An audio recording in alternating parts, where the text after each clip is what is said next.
हाँ तो मास्टर साईं तव्हां इहो कीअं पिया ॿुधायो त सिंधु दरिया बादशाह एॾो वॾो? जी बिल्कुलु।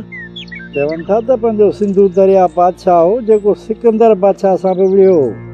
उहो वरी कीअं? उहो हीअं जो सिकंदर यूनान खां निकिरी ईरान खां थींदो सिंधु माथिरीअ में दाख़िल थियो। दरिया जो साॼो पासो वरितईं त दरिया जो पेट एतिरो वॾो हुयो जो सिकंदर जी फ़ौज पार ई न पई करे सघी।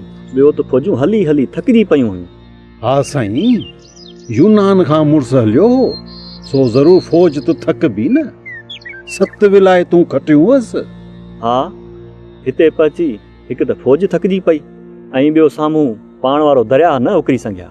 पोइ मायूस थी वरी मिस्र ॾांहुं निकिरी वियो। चवनि था त सिकंदर बादशाह खे तीर माशिके जे माछुनि हुयो। सिकंदर बादशाह इन वेघे मोह हो। इहा ॻाल्हि सची अलाए कूड़ी? के तहक़ीक़ कंदड़ चवनि था त सिकंदर बादशाह मलेरिया में मोह हुयो। ॿिया चवनि था त शराब पी पी जिगर जी बीमारी थी हुन में मरी वियो हुयो। बाबा इन करे त चऊं था नशो ख़राब, न को बादशाह ॾिसे न को रैयत।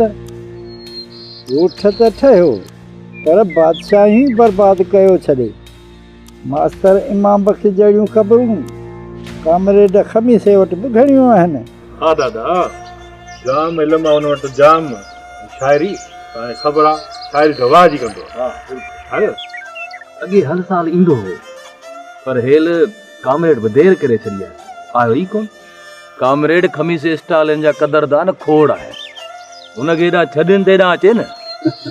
अबा मांजी क़दरदान कामरेड जा कोन्हनि, सभु हुनजे इल्म जा क़दरदान आहिनि। जंहिं वटि सदाईं किताब हूंदो बाबा, इल्म बि उन वटि हूंदो आहे। क़दुरु इल्म जो थींदो आहे।